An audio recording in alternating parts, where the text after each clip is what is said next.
আমরা এখন দাঁড়িয়ে, দাদা এই জায়গাটার নাম কি গো? শালবনিতে দাঁড়িয়েছি। শালবনির একদম গভীর জঙ্গল, চারিদিকে শাল গাছের, বড় শালবনিতে। আর এখানে একটা গাছ যেটা দেখতে পাচ্ছি খুবই খুবই বিখ্যাত গাছ। উত্তম, এই গাছটার নাম কি? মহুল গাছ। এই মহুয়া গাছের নিয়ে প্রচুর গান, প্রচুর মানে লোকসংস্কৃতি আছে। দাদা এখানকার সেই হলুদ হলুদ মহুয়া ফুলগুলো সংগ্রহ করছে। কচু কচি যেগুলো পড়ে যায় এইগুলোকে হচ্ছে গিয়ে বিভিন্নভাবে প্রসেস করে। এখানে কে প্রসেস করে বলতে পারবে? তার কাছে গিয়ে আমি প্রসেসটা দেখবো। দাদা আদিবাসী পাড়ায় করে না? দাদা হচ্ছে গিয়ে এখান থেকে যেটা কিলো প্রতি 40 টাকা করে ফুলগুলো বিক্রি করে, তাই তো? না দাম বাড়ে কমে?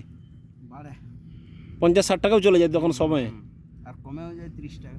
আচ্ছা, কমা বাড়া হবেই। তোমরা তো ফুল তুলছো তোমার ঘরের জন্য, তোমরা যেগুলো নিজেরা খাও নিজেরা বানিয়ে নিতে পারো। না না, লোককে দিয়ে তাদের প্রসেস আছে আলাদা। এসব আমরা বানাতে পারি। ও আচ্ছা আচ্ছা আচ্ছা। ওরা আদিবাসী লোক বানায়। এখানে দাদা তুলছে একটা জায়গায়। দাদার ঝুড়ি কতটা ভর্তি, এখানে বেশি দেখে চলতে হবে, নাহলে দাদার ফুল নষ্ট হয়ে যাবে। হ্যাঁ এইখানে দেখুন, তোমাকে একটু কর, ক্যামেরাটা আমার জন্য একটু কর। দেখুন দাদার ঝাঁকিতে এই গন্ধটা হেভি লাগছে, পড়লো ঠপ করে একদম দারুণ লাগছে কিন্তু গন্ধটা। গন্ধটা এমনি আসছে, তুই তো তোকে এত কাছে যেতে হবে না। হাতিরা আসে বলে অনেকে না, হাতিও চুলাচের মূল খাওয়ায় বলে। এই ফুল খাবে না, সেই রস খাওয়ার জন্য। তারা রস বের করবে কি করে? এই রসটা খাওয়ার জন্য, এর মধ্যে তো সেই রসটা রয়েছে না। হ্যাঁ, আরে এটা তো এরকম মানে এরকম ইয়েতে দিয়ে হাতে নিতে পারবো। হ্যাঁ, আবার না মাথা ব্যথা ঘুরে যাবে না তো? না না, মাথা ঘুরে এর রস ইয়ে করে। গন্ধটা কিন্তু হেভি লাগছে স্যার। হাতিদের এটা পিওর খাবার। হ্যাঁ,